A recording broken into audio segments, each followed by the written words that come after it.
Welcome learners, welcome to my YouTube channel online तैयारी with Puri. देखिए, पिछले वीडियो में हमने डिस्कस किया था कि यूपीएससी का सिलेबस डिस्कस किया था। तो आज हम प्रिलिमिनरी का जो पहला पार्ट था, आप उस अगर वीडियो में देखेंगे मेरे, तो सबसे पहले लिखा हुआ था हिस्ट्री ऑफ इंडिया।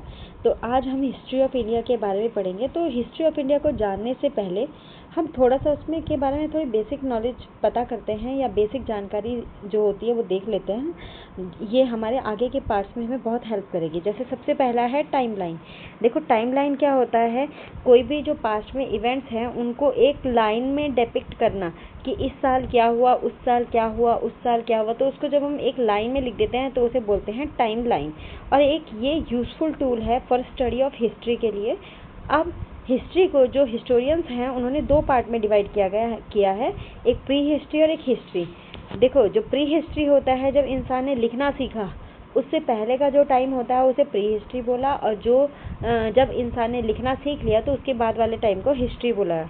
उसके बाद अगर हम कुछ डेट्स की बात करें तो जो भी हिस्ट्री होती है, सबको पता है कि हिस्ट्री में डेट्स बहुत इंपॉर्टेंट होती है, ईयर्स बहुत इंपॉर्टेंट होते हैं।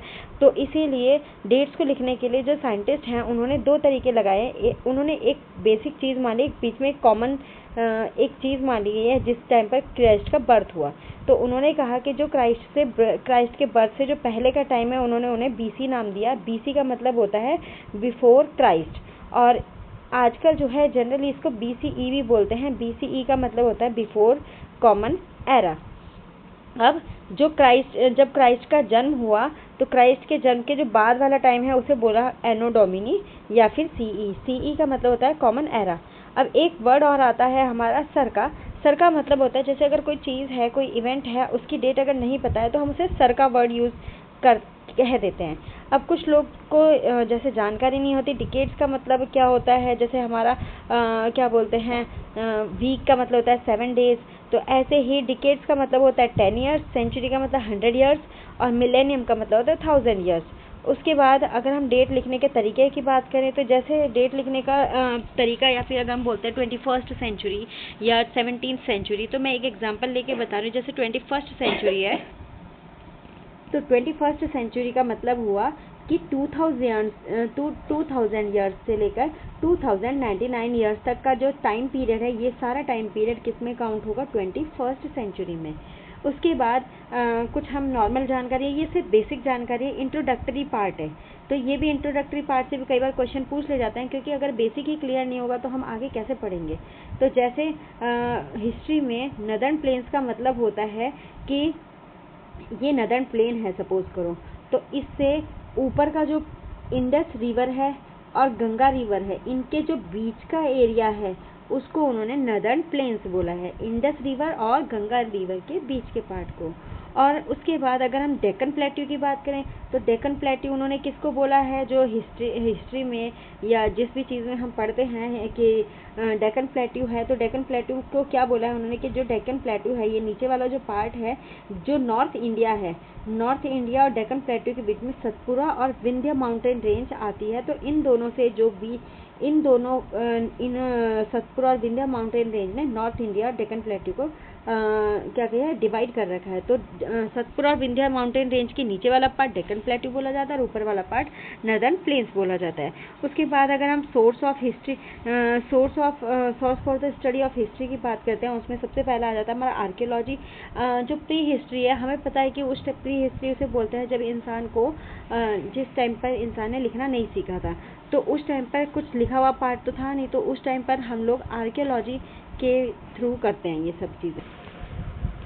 तो आर्कियोलॉजी की बात करें तो प्री हिस्ट्री में हमारे आर्कियोलॉजिकल सोर्सेज होते हैं। अब आर्कियोलॉजिकल सोर्स में क्या आता है? जैसे मान लो कोई आर्टिफैक्ट्स मिल गया। अब आर्टिफैक्ट्स क्या होता है उसको हम डिटेल में नीचे पढ़ेंगे। और हिस्ट्री के लिए हमारे अलग अलग पार्ट्स होते हैं। हिस्ट्री के लिए हमारे पास होते हैं मैन्यूस्क्रिप्ट्स, इंस्क्रिप्शंस, कॉइन्स, सील्स और मॉन्यूमेंट्स।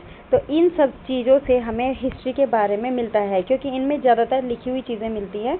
उसके बाद अगर हम बात करें आर्टिफैक्ट्स क्या होते हैं, आर्टिफैक्ट्स वो होते हैं जैसे आर्कियोलॉजिकल साइट है कोई भी, तो वहाँ पर जो हिस्टोरियंस को जो भी चीज़ें मिलती हैं ह्यूमन मेड, उनको आर्टिफैक्ट्स कहते हैं। For example neolithic comb patterned jar, ये एक्चुअली एक जार है जो इसका जो एज है उसके एज का बारे में पता लगाया है लगभग कि ये 3000 बिफोर कॉमन एरा की है।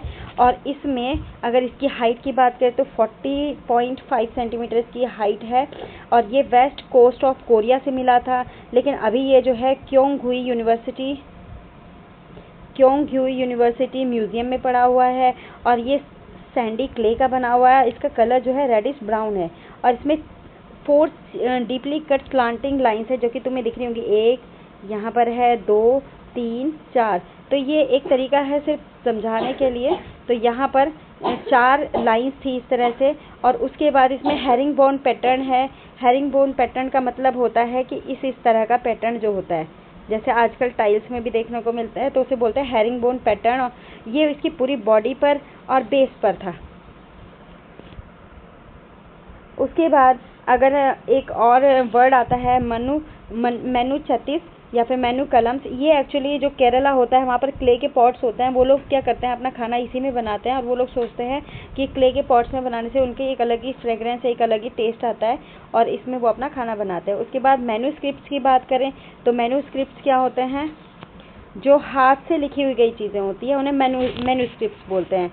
और ये ज़्यादातर किस पे लिखी जाती है, स्टोन या क्ले टैबलेट्स पर। और पहले ये किस पे किया जाता है, जो पेड़ वगैरह होते थे, पेड़ की जो सूखी हुई छाल होती थी यानी कि जो बार्क होती थी उस पर लिखते थे। और थिनली बीटन कॉपर प्लेट्स, जो कॉपर की प्लेट होती थी उन्हें बीट करके बहुत पतला कर लिया जाता था, उसके ऊपर लिखा जाता था। कई बार ड्राइड पाम लीव्स पे भी किया जाता था। और एक चीज़ देखने को मिली है जो 8th century CE common era के आसपास की बात हो रही है, वहाँ पर यूरोप के मिडिल ईस्ट में पार्चमेंट का भी यूज़ होता था। पार्चमेंट क्या होती थी, ड्राइड स्किन ऑफ गोट्स और शीप, बकरियों की और जो शीप होता था उनकी ड्राइड स्किन को पार्चमेंट बोलते थे। उसके बाद जो लैंग्वेज पेपर था, पेपर जो है 15 CE के बाद फेमस हुआ है, क्योंकि उसकी डिस्कवरी लगभग उसी टाइम पर हुई थी, इन्वेंशन उस टाइम उसी ऊपर हुआ था। इसको आप याद रखने के लिए तरीका लगा सकते हैं कि 15 से पेपर है हमारे, तो 15 से पेपर का मतलब 15 CE के बाद से पेपर की डिस्कवरी हुई है। उसके बाद इसमें जो लैंग्वेजेस देखने को मिली है, जो इंडिया में देखने को मिली है, जो भी मैन्यूस्क्रिप्ट्स मिली हैं उनकी लैंग्वेज थी संस्कृत, प्राकृत, पाली और तमिल थी साउथ इंडिया में। उसके बाद ये जो हमारे पास मैन्यूस्क्रिप्ट्स होती थी, इसमें 3 तरह के एरिया कवर होते थे, एक रिलीजियस, एक सेक्युलर और एक अकाउंट्स ऑफ ट्रेवलर्स। अब रिलीजियस लिटरेचर की बात करते हैं तो इसमें आपको दिख रहा होगा रिलीजियस लिटरेचर थे वेद, रामायण और त्रिपिटक। ये जो त्रिपिटक हैं इनके बारे में हम आगे डिटेल में पढ़ेंगे। उसके बाद है वेद और रामायण के बारे में तो आप सब लोग ज़्यादातर जानते ही होंगे। जो वेद हैं वो लगभग हमारे 1500 BCE के आसपास का के बारे में बताते हैं। और जो 1500 BCE है ये वो टाइम माना जाता है जब आर्यंस इंडिया आए, ये हिस्टोरियंस ने माना है ऐसा।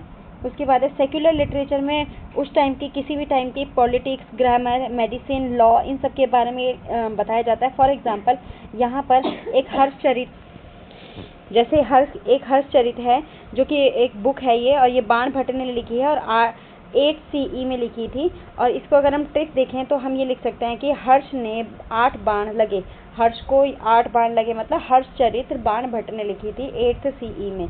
उसके बाद अर्थशास्त्र लिखी थी कौटिल्य ने 4 BCE में। इसमें ट्रिक में ये देख सकते हैं कि कौटिल्य ने 4 अर्थ बताए, तो इसका मतलब ये है कि कौटिल्य ने अर्थशास्त्र लिखी 4th CE में। उसके बाद अगर हम बात करें ट्रैवलर्स अकाउंट में, तो ट्रैवलर्स अकाउंट हमारे पास जैसे कि ह्वेनसांग का है। ह्वेनसांग का असली नाम ज़ुआनज़ांग था, और ये हर्ष के टाइम पर इंडिया में आया था, और इसके बारे में हमें हर्षचरित में ही पता चला था। ये हर्षचरित जो है इसी में इसका मेंशन हो रखा था, तो उसी से पता चला कि जो ह्वेनसांग है वो इंडिया आया था। कब? 7 CE में। उसके बाद मेगास्थनीज की एक बुक है, ये ग्रीक एम्बेसडर था और ये चंद्रगुप्त के कोर्ट में था। और इसने एक बुक लिखी थी इंडिका, जिसने उस यहाँ की इंडिया की पॉलिटिक्स के बारे में लिखा कि गुप्त पीरियड में किस किस तरह से वहाँ पर पॉलिटिक्स काम करती थी। उसके बाद है फाहियान का असली नाम फाक्सियान बोल सकते हैं इसको, और एक चाइनीज ट्रैवल था और 5th CE में यहाँ पर आया। इसने क्या किया, मथुरा में कुछ लोग ऐसे थे जो जानवर को, किसी भी चीज़ को नहीं मारते थे, और कुछ लोग ऐसे थे जो बहुत ही ज़्यादा चालाक और गंदे लोग थे और वो दूसरे लोगों से अलग रहते थे, तो उन्हें उसने चंडाल कहा था। तो हम लोग भी जानते हैं कि चंडाल वर्ड वैसे भी नेगेटिव एक वर्ड होता है, तो इस तरह से फाहियान ने उनको ये चंडाला वर्ड दिया।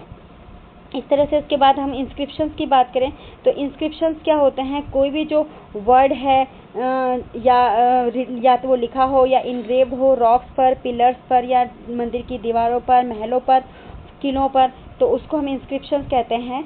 उसके बाद डेसिफरमेंट क्या होता है कि देखो जो इंस्क्रिप्शंस होता है उसकी लैंग्वेज हर कोई नहीं पढ़ सकता, तो अगर कोई मान लो इंस्क्रिप्शंस की स्क्रिप्ट को समझता है तो उसे बोलते हैं डेसिफरमेंट। उसके बाद इपिग्राफी की बात करें तो स्टडी ऑफ इंस्क्रिप्शंस को हम इपिग्राफी कहते हैं।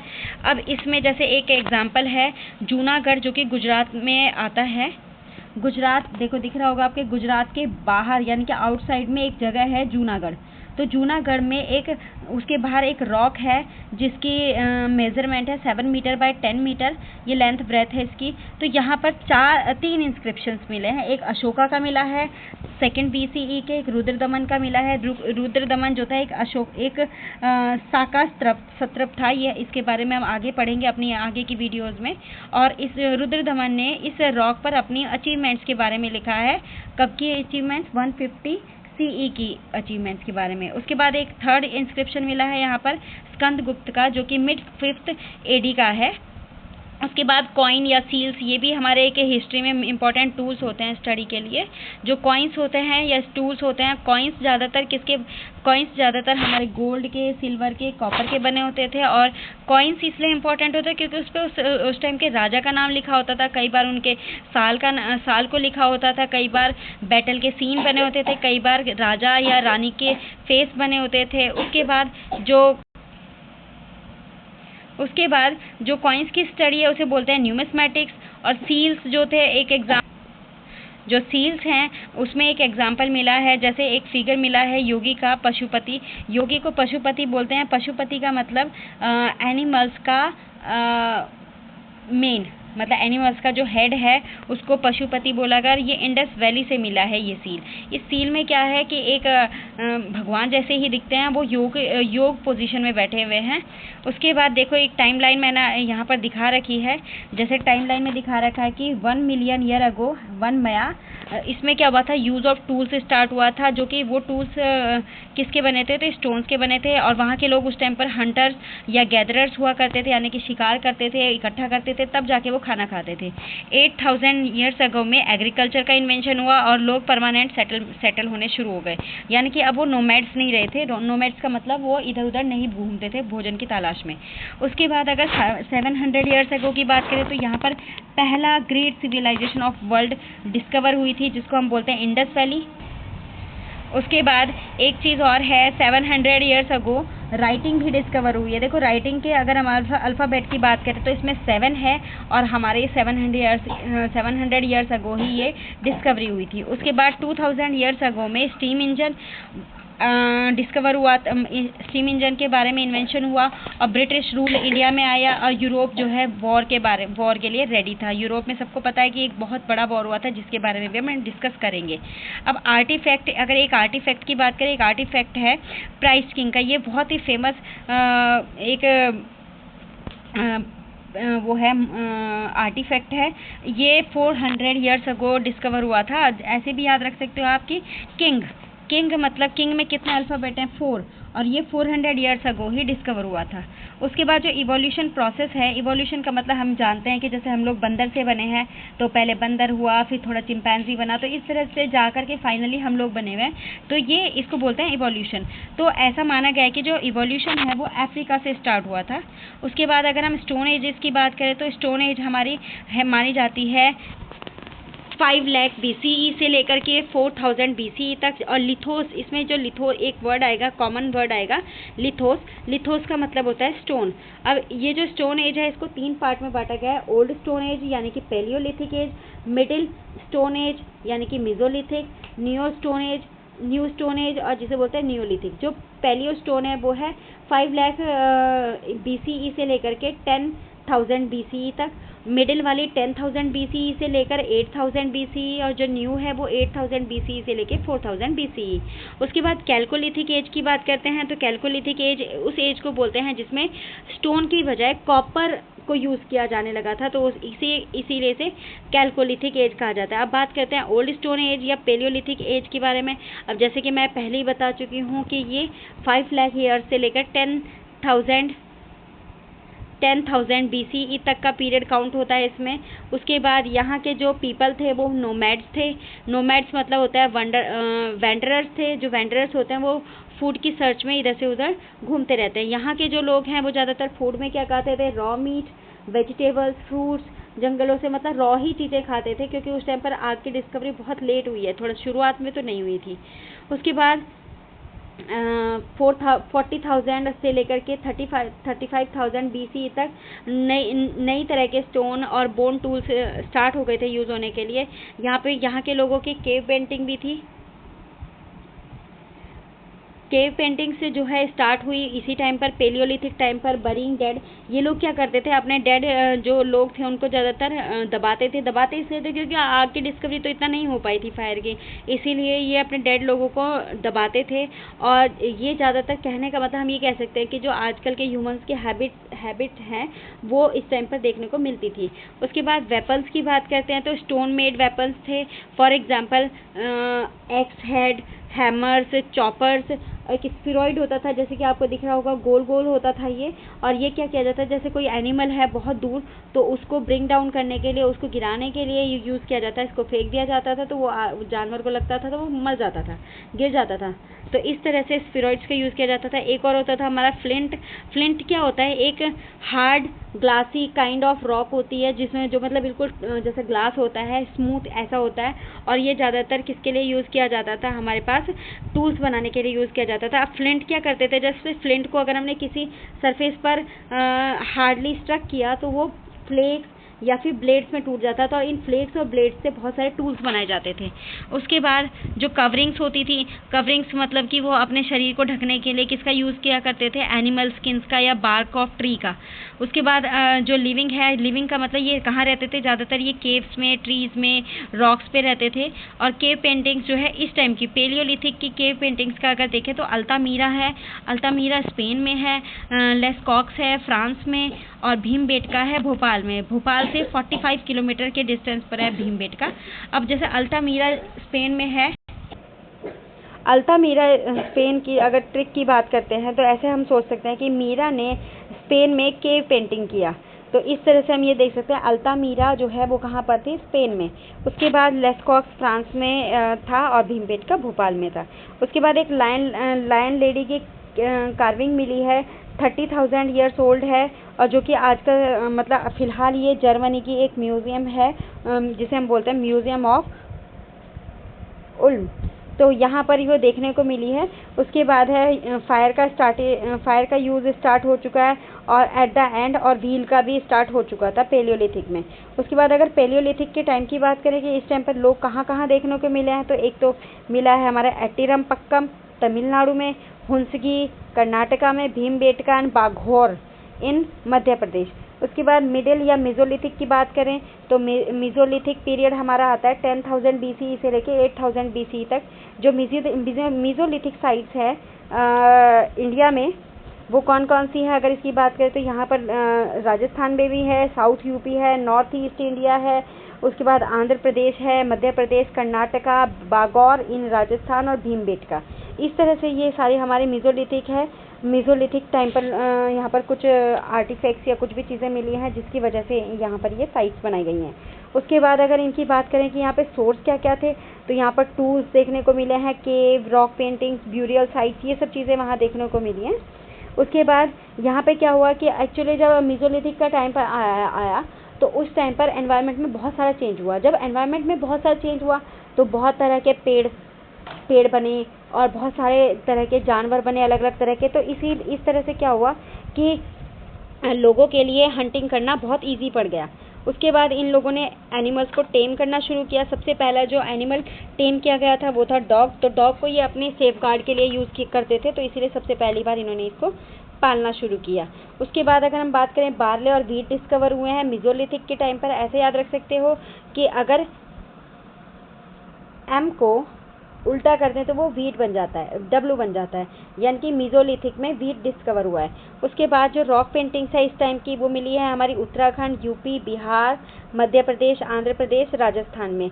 Human burials with good food and ornaments, ये क्या करते थे, जैसे हमने पढ़ा है कि मम्मीज़ के साथ में भी कई बार पढ़ा है कि वो लोग क्या करते थे, जो लोग डेड हो जाते थे उनको बरी करते थे और उसके साथ बहुत सारी चीज़ें भी बरी करते थे। उन्हें लगता था कि मरने के बाद इनकी ज़रूरत पड़ सकती है। तो ऐसा ही कुछ ह्यूमन ब्यूरियल्स भी मिले हैं फूड और ऑर्नामेंट्स के साथ में।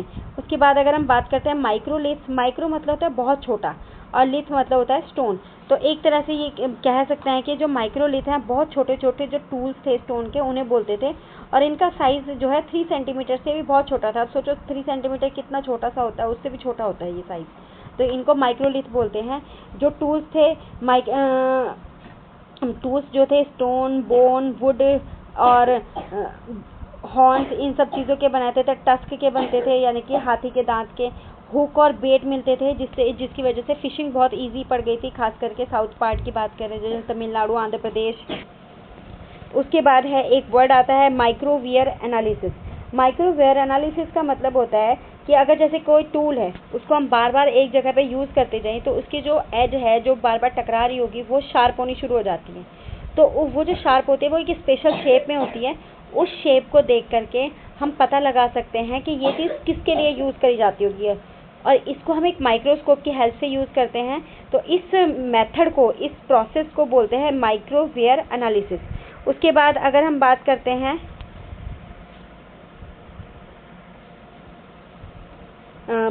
हैं तो न्यू स्टोन या नियोलिथिक एज की, तो ये 8000 से 4000 BCE थी। और इसमें भी लोग हंटर गैदरर्स से फार्मर्स और हर्डर्स हो गए थे, क्योंकि हमने पहले भी बताया था कि मेसोलिथिक में क्या हुआ था कि एनवायरनमेंट चेंज होने की वजह से बहुत सारे फौना मतलब एनिमल्स और फ्लोरा मतलब पेड़ पौधे, तो जो बहुत सारे पेड़ पौधे उगाए थे तो उसकी वजह से इन लोगों को थोड़ा सा ये इस चीज़ के लिए फैसिनेट हुआ और इन्होंने खेती करनी शुरू करी, तो फार्मर्स और हर्डर्स बन गए थे। उसके बाद कैल्कोलिथिक एज की बात करते हैं तो कैल्कोलिथिक एज हमारी काउंट होती है 4000 से 2000 BCE तक। इसमें इस टाइम पर plough, wheeled cart, sail boat discover हुई थी। अब बात करते हैं स्टोन एज इन डेक्कन में, यानी कि जो स्टोन एज है खास करके वो हुंसगी की बात होती है। हुंसगी यानी कि कर्नाटका, इसकी जो साइट्स हैं वो हैं हुंसगी और बाइचबल वैली कर्नाटका में। इसमें जो टूल्स जो मिलते थे, यहाँ पर टूल्स यूज़ किया जाता है, चॉपिंग टूल्स, स्फीरॉइड्स जो कि मैं पहले भी बता चुकी हूँ, hand axes, cleavers, scrapers, blades, flakes, तो ये सारे टूल्स इस टाइम पर यूज़ किए जाते थे। उसके बाद कॉमन आर्टिफैक्ट की बात करें तो एक होते थे end scraper to scrape hides. जैसे कोई जानवर मर गया है, फॉर एग्जांपल जैसे टाइगर, तो टाइगर की स्किन को जो है निकालने के लिए स्क्रैपर आर्टिफैक्ट का यूज़ किया जाता था। तो ये जो कॉमन आर्टिफैक्ट्स यहाँ पर मिले हैं वो हैं एंड स्क्रैपर। उसके बाद है रॉक पेंटिंग्स मिली है। एक रॉक पेंटिंग है कैमूर है भभुआ में, बिहार में। ये मेसोलिथिक एज का है। एक्चुअली ये जो कैमूर भभुआ की रॉक पेंटिंग मिली है, ये एक्चुअली जो मैंने अभी थोड़ी देर पहले आपको बताया था, अल्तामीरा जो कि स्पेन की थी और लेस्कॉक्स जो फ्रांस की थी उसके जैसा था। तो इस वजह से इसकी ये इम्पोर्टेंस है और ये कॉम्पिटिटिव एग्जाम में पूछा भी जा सकता है कि जो कैमूर भभुआ बिहार में जो रॉक पेंटिंग मिली है उसकी सिमिलैरिटी किससे थी, तो वो किससे सिमिलैरिटी थी, अल्तामीरा स्पेन का ऑप्शन हो सकता है या फिर लेस्कॉक्स फ्रांस का ऑप्शन होता है। तो इस तरह से गाइस हम अगली वीडियो में आगे की हिस्ट्री के बारे में पढ़ेंगे, जिसमें हम फार्मर्स और हर्डर्स के बारे में पढ़ेंगे। तब तक के लिए आप मेरी वीडियो को लाइक करते रहिए, सब्सक्राइब करिए और इसको पढ़ते रहिए। Thank you.